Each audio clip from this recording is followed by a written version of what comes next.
Hi guys, sorry to interrupt your viewing, but please subscribe to the channel and like this video. Thank you. They always said Zach had something special. The way his smile lit up a room, how teachers gave him second and third chances, how he could screw up a dozen times and still walk away with applause. I used to wonder if it was just me who saw how full of hot air he was. But no, everyone saw it. They just didn't care. It's like they'd all made a silent agreement to pretend he was extraordinary. My parents led that parade with flags and a damn marching band. When we were kids, Mom used to say, "Zach's just got that spark, you know?" She'd look at him like he was a firework, and I was a burnt-out match.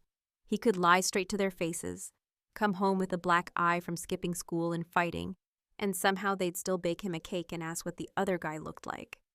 Meanwhile, if I got a B+ on a quiz, I'd hear, "Why not an A? You spend all that time in your room. What are you even doing?" By the time we hit high school, Zach was being scouted for football. He was good, I'll give him that, but he wasn't some prodigy. Still, the town acted like he was going to be the next Tom Brady, and my parents ate it up. Every cent they had went into his private coaching, his gear, his travel tournaments. I stopped asking for anything by junior year, not because I didn't want things, but because I already knew the answer would be, "Sorry, honey, we've got to focus on Zach right now. You understand, right?" I did. Eventually, I really did. I understood exactly where I stood in that house. When I got my acceptance letter to Westmont University, a place I'd applied to in secret, it felt like breathing real air for the first time. A full ride on academics, but not enough to cover room, board, or the countless hidden costs no one tells you about until you're waist deep in them. I held the letter in my hands at the kitchen table, waiting for the right moment to show it to them. I wanted to see their faces. I wanted them to say, "We're proud of you, Maya." Just once. Dad was reading the sports section. Mom was on her second glass of boxed wine, even though it was only 4 in the afternoon. Zach had his feet on the table, scrolling through his phone, probably texting some girl he'd forget about by the weekend. I placed the envelope on the table, cleared my throat, and said, "I got in Westmont. They offered me a partial scholarship." Mom looked up. Her lips curled into something that was supposed to be a smile, but didn't quite reach her eyes. "Westmont? That's impressive, but wait. How much is left to cover?" I told her. The number wasn't insane. Manageable even, but she didn't even pretend to consider it. Dad folded his newspaper and sighed like I'd just asked them to sell the house. "Listen, kiddo, that's amazing, really, but we've got to prioritize your brother right now. His recruitment season's starting, scouts coming, travel costs, uniforms. You understand, don't you?" There it was again, that phrase, "you understand." Like I was the rational one, the one who would always roll over, make room, clean up, and nod along. I didn't speak, I just nodded. And that silence, it wasn't acceptance. It was the seed of something deeper, colder, sharper than anything they'd seen from me before. That night, while they all watched Zach's highlight reel on the living room TV, I went into my room, shut the door, and opened my laptop. I applied for federal loans, campus jobs, anything that would keep me afloat. I calculated everything down to the cent. I even looked up blood plasma donations, trying to see how many times I could legally sell what was inside me just to make it. It wasn't anger that kept me awake that night. It was clarity, crystal clear clarity. I finally saw it. They weren't going to choose me. Not now, not ever. And if I wanted anything, I'd have to take it. Not with tantrums or begging. Quietly, strategically. I moved out that August with 2 suitcases, a borrowed laptop, and a list of part-time jobs I'd land by the end of the month. They didn't even drive me to campus, said they were too busy with Zach's season. I took the bus, sitting between a woman with a crying baby and a man who snored like he was dying. When I got to my dorm, I unpacked, made my bed, and went to the library. Not to study, to breathe. I didn't cry, I didn't rage. I just sat there, alone with the realization that I was free, but not really. Because no matter how far I went, I still heard them in my head. "We've got to prioritize Zach. He has real potential." They had made their choice, and so had I. The first week at Westmont was a slap in the face. Not because the classes were hard, although they were, but because every person I met seemed to carry this glow, like someone back home had poured belief into them before they left for college. I didn't have that. I walked into every classroom knowing I was there on a technicality, not because I didn't earn it, but because no one else had cared enough to say, "You belong here." I didn't have a new car, or parents dropping off mini fridges and Costco snack hauls, or a dorm room stuffed with decorations that screamed, "Someone help me pack." I had thrifted sheets, a busted coffee pot, and a mental checklist of the next 5 ways I could earn $40 before Friday. The first job I landed was the early morning custodial shift in the campus science building. I'd start at 4:30 in the morning, pushing a mop cart through dim hallways that smelled like formaldehyde and burnt coffee. By 7, I'd switch uniforms in the bathroom and walk into my 8 a.m. biology class, pretending I didn't just spend the last 2 hours scrubbing up beakers and used gloves someone else tossed without a thought.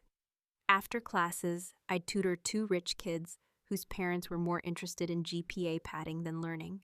They paid me in cash, and I never asked too many questions. Then came the evening diner shift, where I learned quickly how to balance trays, fake a smile, and deflect wandering hands from drunk regulars who still thought it was charming to call me sweetheart or ask if I had a man. I told myself it was temporary, just until I could breathe, just until I could get ahead on tuition and stop thinking about whether I could afford shampoo and toothpaste in the same week. But weeks turned into months, and the cycle just got tighter. There were nights I'd close the diner at 2 a.m., catch a nap in the library, and be back in the science hall by 4:30. Sleep became a luxury, and hunger turned into something abstract. You don't crave what you can't afford, you just push forward. Still, I kept my grades high, higher than high. I became the girl who always sat in the front, who always handed in papers early, who asked the kinds of questions professors remembered.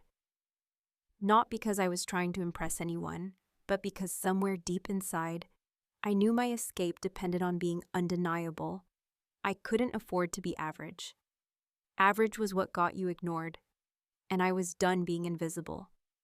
There was one night in sophomore year, sometime after midterms, when I passed out in the stairwell of the library. I hadn't eaten in almost 2 days, and I was running on 3 hours of sleep spread across the last 72. A janitor named Eugene found me, woke me up gently, and handed me a banana and a bottle of water without saying a word. I never forgot that.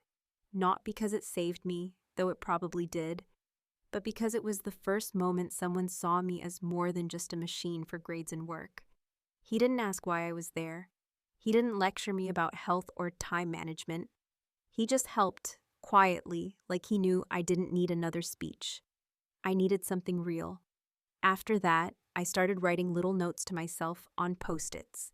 Things like, "You're not crazy," and one day, "They'll see what they missed." I'd stick them inside textbooks, behind drawers, under my pillow. On the days I felt like I was slipping, when I caught myself wondering if I should have just stayed home and settled for less, I'd find one of those notes, read it, and keep going. It was around then that I saw the flyer for the Marston Fellowship, pinned to the board outside the financial aid office. A full grant for a student who demonstrated academic excellence and a commitment to community impact. It sounded like every buzzword I'd grown to hate, but when I read the fine print, my breath caught. It wasn't just a scholarship, it came with a grant, real money. Enough to cover every cent I still owed and then some. But here was the kicker. It wasn't automatic. The board would review applications, essays, and personal statements. They wanted someone who didn't just survive, but someone who turned their suffering into something useful. I remember staring at that flyer for a long time, heart thudding, palms sweaty. This wasn't just a scholarship. This was leverage. If I could land this, I wouldn't just be out of debt. I could choose where that money went. I could make a statement. I applied the next night, sitting on the floor of my dorm room with blistered feet and a migraine pounding in my skull. I wrote until sunrise, not about grades or clubs, but about the work no one saw. The invisible hours, the nights I chose textbooks over sleep, the months I spent sacrificing my body just to stay in the game. I didn't sugarcoat it. I didn't ask for pity, I laid it bare. Because if they were going to see me, they were going to see all of me. 3 weeks later, an envelope arrived. Not a big one. Not one of those dramatic movie-style envelopes with ribbons and gold seals. Just a white, regular-sized piece of mail that held more weight than anything I'd ever touched. I opened it with shaking hands. I'd been selected. But there was a condition. Of course, there was always a condition. I read it twice before it sank in. The funds weren't to be used for personal gain. The grant had to go toward either a community project or aiding dependents in documented financial hardship. In other words, I couldn't use it to pay off my own loans. But I could use it to help someone else. That night, I didn't sleep. I sat at my desk, staring at the ceiling, listening to the hum of the dorm heater kick on and off. And slowly, a thought crept in. A wild, audacious, unforgivable idea. If they thought Zach was their only investment, maybe it was time I showed them what they missed. Not by cutting them off, but by doing something far more unforgettable. I just had to get the numbers right. And I knew exactly where to start. The bank didn't make it easy, which was probably a blessing in disguise. Had it been too simple, too fast, I might have acted on impulse and sent the money in a fit of emotional confusion. But the red tape made me think, made me sit with it, made me examine every twisted corner of the plan before I committed. I spent 3 days gathering documents, calculating balances, checking and rechecking that this decision wasn't a moment of weakness, dressed up as some poetic act of revenge. It had to mean something. It had to land like a hammer, not a whisper. The fellowship committee had been clear. The grant money, $65,000 give or take, was to be used solely for purposes that uplifted or stabilized members of a student's family, community, or academic ecosystem. That excluded paying off my own loans, rent, or tuition. But technically, it didn't exclude helping my parents. They qualified, at least on paper. I just had to provide proof. Mortgage statements, debt summaries, credit reports, all of which I knew they wouldn't hand over willingly, not because they were hiding anything, but because pride is a funny thing in people who've spent their whole lives being just functional enough to avoid real scrutiny. I called my mother first, which already felt like stepping off a ledge. Her voice came through the phone with that same tone she always used when she didn't know what I wanted, equal parts suspicion and fatigue.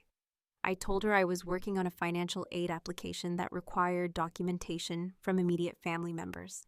I lied easily. I said it might help reduce my costs, that it might even benefit the whole household if the paperwork went through. "You mean it might help Zach?" she asked, not even trying to hide the pivot. I swallowed hard and said, "Sure, yeah, him too." She muttered something about how they didn't really keep all that stuff organized, that she'd have to dig through the junk drawer or maybe ask Dad. I offered to handle it myself if she could just give me access to their online mortgage account. Silence stretched over the line so long I thought she'd hung up.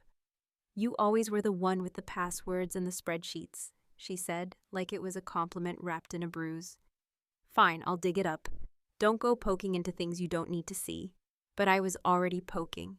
I had their zip code, their house number, the name of the bank that issued their mortgage. It took less than 15 minutes to reset her password and log in. I sat in the computer lab that night, long after the other students had gone back to their dorms, and scrolled through years of missed payments, mounting interest, and delinquency notices. They were nearly $100,000 in debt, not counting the credit cards. Their house, my childhood home, was one notice away from foreclosure. And still they'd found the cash for Zach's new SUV last Christmas. I printed everything, spread the documents out across the table like evidence in a crime drama. I stared at the numbers until they stopped looking like math and started to look like people. Like my mother sitting at the kitchen table with her wine. Like my father with his newspaper. Like Zach in his football jersey eating food someone else had paid for. I thought about walking away, letting the debt eat them alive, letting the world teach them what neglect really costs. But that would have been too easy, too merciful. I submitted the documentation to the fellowship board with a cover letter that walked the line between heartfelt and strategic.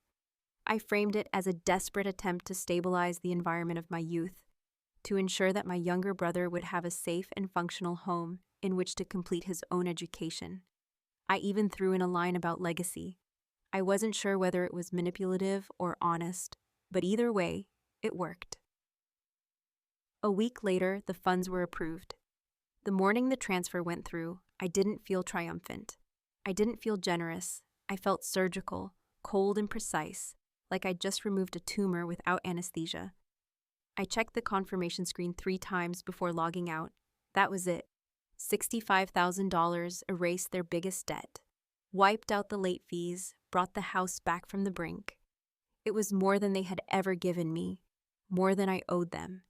And yet I still had to sit in a silent dorm room afterward, wondering if they would ever understand what it meant. I didn't tell them, not yet. Letting them find out on their own was part of the design. There's a certain power in silence, in waiting for someone to stumble over their own ignorance and fall headfirst into revelation. And if they didn't notice, well, then the whole thing would only confirm what I already knew, that nothing I did ever mattered unless it could be tied to Zach, wrapped in his name, or used to further his future. I was a footnote in my own success story. A week later, my mother called. Her voice sounded different, lighter, confused, like someone had removed a boulder from her chest and she hadn't yet realized she'd been carrying it. She asked if I'd heard anything about the mortgage company, said the bank had called, congratulating them on bringing their account up to date, clearing the past due balances, and even accelerating their payoff schedule. She thought maybe it was a mistake. I told her I didn't know anything about it, that I'd been busy with finals. She believed me, of course. She always believed what was easiest. They started posting more family photos on Facebook after that. Pictures of Zach in his new uniform, smiling with that same smug ease that had always made people fall over themselves to please him. My mother wrote long captions about how hard work and perseverance pay off. My father commented on every post with a string of American flag emojis and the phrase, "proud of this boy."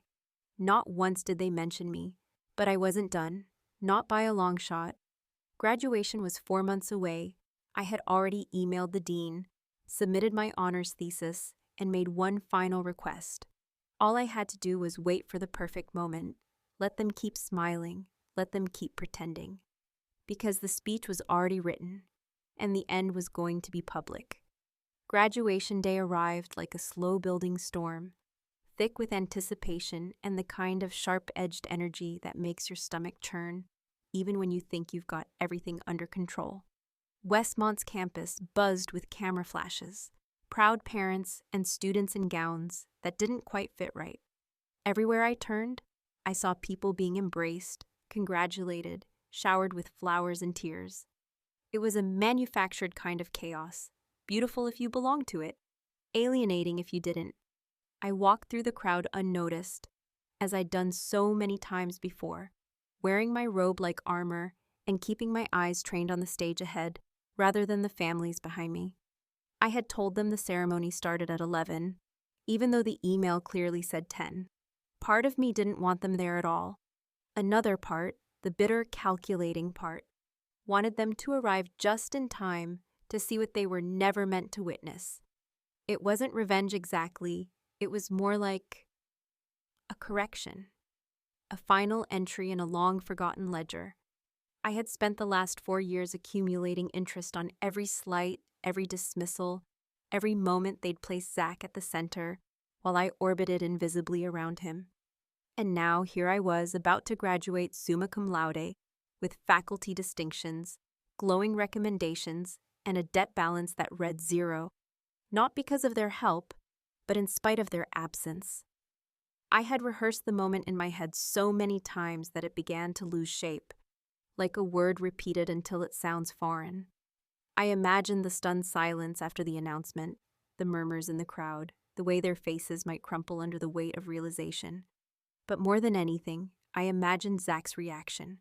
His default arrogance, so effortlessly maintained, couldn't survive a public exposure. Not this kind. Not in front of strangers and peers, in a setting where his name wouldn't be on the program or called from the stage. For once, it would be about me. The dean had agreed without much resistance, which surprised me. I had sent him a simple message weeks earlier explaining my background, my award, and the fact that I'd chosen to use the grant money not for myself, but to relieve my parents of nearly $100,000 in debt. I framed it as a story of resilience and generosity. That part was true. What I didn't say was that it was also an act of calculated exposure. I told him I didn't want to speak, that I didn't need the microphone or the spotlight, just a single line included in his closing remarks. A gesture, a truth. He emailed back with a single sentence. Consider it done. As I took my seat among the other graduates, I glanced at the empty row where our guests were supposed to sit. My friends' families filled their sections with laughter and applause, programs fluttering in the heat like flags. Mine sat hollow, a void among celebration. I felt no sadness, only validation. This was exactly as it should be. 10 minutes before the ceremony ended, I saw them. My parents shuffled down the aisle looking flustered, my father sweating through his polo shirt, and my mother clutching her purse like someone had just threatened to take it from her. Zach trailed behind them, wearing sunglasses indoors, chewing gum like he was bored, like this whole day was an obligation he couldn't wait to be finished with. They sat down noisily, oblivious to the fact that they had missed my name being called for the diploma. Missed the moment I walked across the stage with my chin high, the tassel swinging beside my cheek, and the applause that had nothing to do with them, but the real moment hadn't come yet. That was saved for the end. The dean returned to the podium, flipping through his notes, the sun catching on the edge of his glasses as he squinted into the crowd. He spoke about excellence, about sacrifice, about the way some students carried more than others and still managed to arrive at the same finish line, breathless but victorious. And finally, he said, clearing his throat in a way that made the crowd quiet, we would like to recognize one of our graduating students for something extraordinary. Not only did she graduate at the top of her class, but she chose, when awarded the Marston Fellowship, to use the grant not for herself, but to eliminate the burden of debt carried by her parents. That amount, totaling just under $100,000, was paid in full 2 months ago. He paused, let the silence hang. She didn't ask for recognition, but we believe her act deserves to be known. Please join me in congratulating Maya Emerson. There it was, my name, not as an afterthought, not hidden behind Zach's shadow, but spoken clearly, publicly, in front of the very people who had failed to speak it for years. The applause came slowly at first, a ripple across the seated graduates, then louder, steadier. My classmates turned to look at me with new eyes. Some clapped earnestly, others with polite confusion, but it didn't matter. The point wasn't them. I turned slightly, just enough to see my parents frozen in their seats. My mother's face had gone blank. Her mouth parted as if she was trying to form a word, but couldn't decide which one. My father looked down, then back up, then down again, hands clasped tightly between his knees. And Zach, God, Zach looked like someone had yanked the floor out from under him. He stared at me, mouth slack, sunglasses pushed up into his hair, revealing eyes that finally didn't know what the hell to say. I didn't smile, I didn't wave. I sat with my hands folded neatly in my lap, feeling every ounce of power I'd spent years pretending not to want. I had given them what they never gave me, a chance, a lifeline, a future free from the weight of failure, and they didn't even know how to thank me, because thanks had never been part of the equation. Later, after the crowd began to disperse and families rushed forward with flowers and photos and 100 versions of "We're so proud," my parents approached me. My mother looked like she'd aged 10 years in an hour. My father kept shifting from foot to foot like he was trying to outrun his own discomfort. Zach, for once, had nothing smug to say. You did that?" my mother asked, her voice a threadbare whisper. I looked her in the eye, slow and steady, and said, "Yes." "But why?" my father added. More accusation than curiosity. I tilted my head slightly and replied, "Because I could." And then I walked away. I didn't stop for a photo. I didn't wait for an apology that would never come. I left them there, blinking in the sunlight, trying to figure out how the story had changed without their permission. But it had, and I wasn't asking for theirs anymore. There's a kind of quiet that comes after the explosion. Not the peaceful kind, but the hollow, echoing sort that leaves everything vibrating with a tension no one wants to touch. That's what it felt like in the days after graduation. Not relief, not celebration, but the eerie weight of what had been said and what had not. My parents didn't call. My phone remained stubbornly silent. No missed calls, no texts. Not even one of those passive-aggressive emails my mother used to send when she wanted to appear concerned without having to actually express anything vulnerable. Zach didn't reach out either, which wasn't surprising, but it still scratched at something deep inside me that I thought I'd burned out a long time ago. You'd think after everything, after a gesture like that, someone, anyone, would have said something meaningful. But instead, I got silence. And maybe that was the clearest answer of all. I spent the week packing up my dorm room, each drawer emptied with the methodical care of someone performing a kind of ritual. Every textbook I sold back to the bookstore, every scribbled note I tossed into the recycling bin, felt like erasing a version of myself I no longer needed to carry. I wasn't the girl scraping by on tips and student loans anymore. I wasn't the daughter begging to be seen. I wasn't even the student who stayed late just to feel safe in a quiet classroom. I was something else now, someone entirely rebuilt. And if no one in my family could recognize that version of me, then maybe they never deserved to know her in the first place. The last time I saw Zach was 2 days after the ceremony. I hadn't planned it, and I'm sure he hadn't either. We ran into each other in the parking lot behind the main student center, him leaning against our father's aging SUV with the same arrogance he always wore like cologne. I almost turned around when I saw him, but something in his face made me stop. There was no crowd around to impress, no coaches or teachers to charm, just the two of us in the harsh mid-morning sun, surrounded by asphalt and silence. He didn't look smug. He looked confused, like someone who had been handed a script in a foreign language and told to perform. He didn't say hello. He didn't say congratulations. He started with the one question I knew he'd been rehearsing since the moment the dean made the announcement. "Why'd you do it?" he asked, voice flat, eyes narrowed, arms crossed like he was ready for a fight he didn't understand. I didn't answer right away. I took my time walking to my car, unlocking the door, loading the last of my boxes into the back seat. When I finally looked at him, I didn't feel anger or pity. I felt nothing, and that, more than anything, told me I was finally free. "You don't get it," I said calmly, almost softly. "You think everything revolves around what people owe you, but I didn't do it for you, or them." He scoffed, looked away, kicked a rock like a child who'd just been scolded. "Then what, some twisted flex, you trying to make us look bad?" "No," I said, shaking my head. "You did that part all on your own."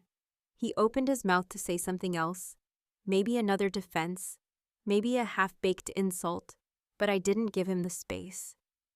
I slid into my car, started the engine, and pulled out of the lot without another word.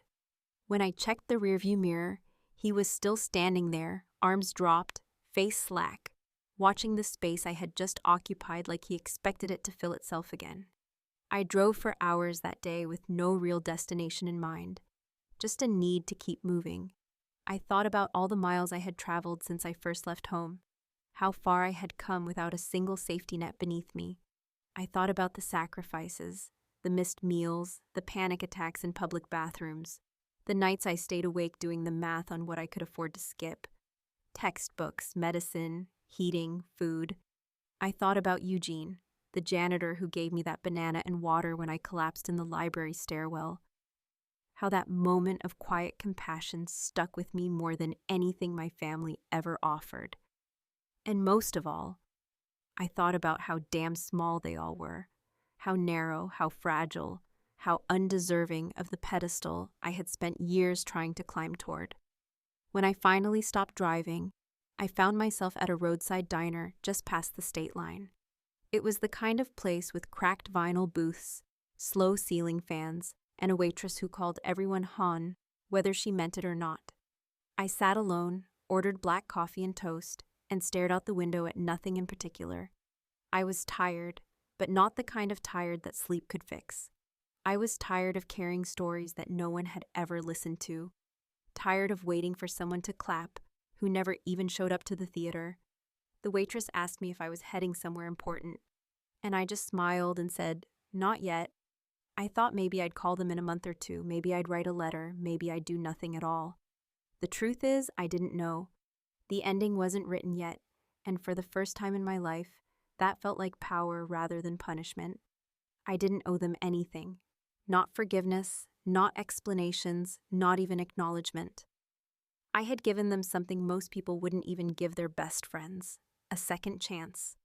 Not a redemption arc, just the possibility of one. What they did with it was up to them.